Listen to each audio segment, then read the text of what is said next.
En uno de sus textos, Jung-Chul Han analiza los diversos conceptos sobre el fenómeno del poder. Según Han, la visión del poder como cohesión o imposición no explica el fenómeno del poder en su total complejidad, ya que el poder no debe considerarse siempre como un fenómeno coercitivo. Él dice que el mayor poder se da cuando el súbdito hace voluntariamente lo que el soberano quiere, porque él mismo lo quiere. La comunicación es la herramienta de poder. A mayor intermediación, mayor poder, ya que se trabaja desde el otro y no contra el otro. Pero si hay ausencia de la intermediación, aparece la pura violencia, desplazando al otro a una total pasividad y a una falta extrema de libertad. La mayor intermediación genera mayor libertad. Lo que busca el poder es cambiar el no en sí. Algunas formas de poder son: poder de soberanía, es el poder de la fuerza, el que se ejerce de arriba hacia abajo, sin dejar espacio a intermediación. No se interactúa, solo se ejecuta. Ejemplo, la dictadura de Corea del Norte, en la que se somete y censura todo indicio de oposición. Otro, poder de legislación. Opera haciendo uso de signos mediante la ley. Es más estable que la soberanía, pues deja espacio a la intermediación y diálogo al momento de establecer una ley. Ejemplo, la Constitución de 1991 en Colombia. Es compendio de leyes establecidas e inquebrantables. Poder disciplinario. Se consolida a través de la automatización y costumbres. El sujeto no cuestiona el poder, pues hace parte de él. No pretende un sujeto respetuoso a la ley, sino un obediente. Este tipo de poder es más eficaz, pues se vuelve menos visible, pero está más presente porque se hace pasar por lo cotidiano.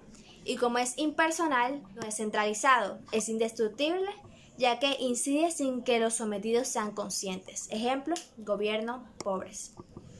En el siglo XXI no se podría entrar a hablar de manera estricta de la relación poder-territorio, ya que el poder de las transnacionales, derivado del poder económico que ejercen sobre muchos estados, los han llevado a establecer en la práctica lo que se conoce como un nuevo orden mundial, que los convierte en cuasi-estados.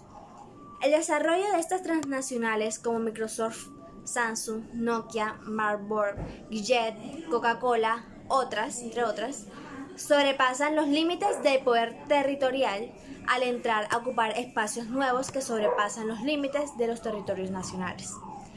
Este inmenso poder es generado por las transnacionales, nos lleva a la práctica, se vea por él, si donde la posibilidad del no está prácticamente eliminada.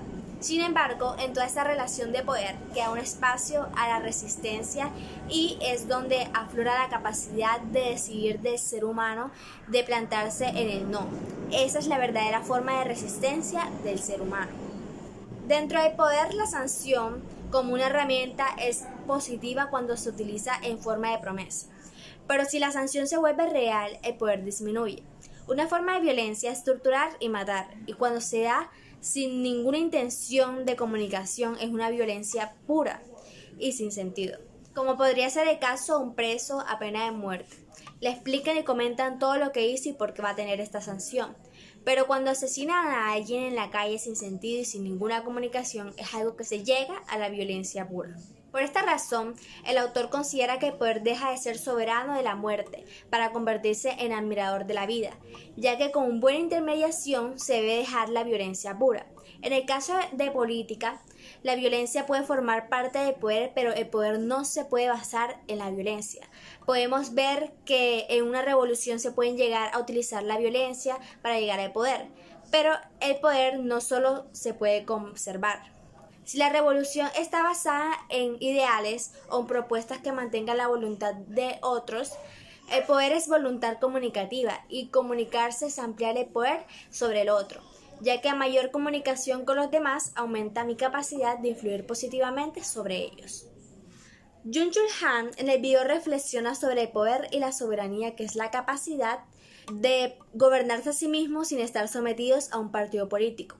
La frase que manifiesta es: para poder ser rey solo se necesita que una persona diga sí, es decir, que solo basta de la voluntad de quien quiere serlo.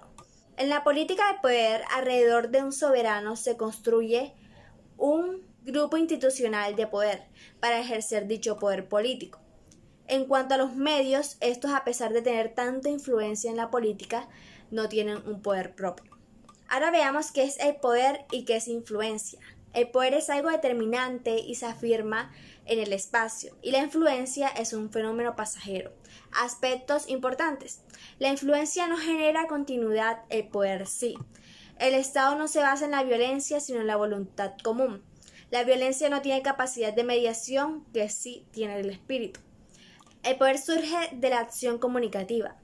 El poder es la voluntad común. El poder no se basa en la violencia. Sin el consentimiento de otros, la violencia terminará fracasando. La violencia no tiene capacidad de mediación.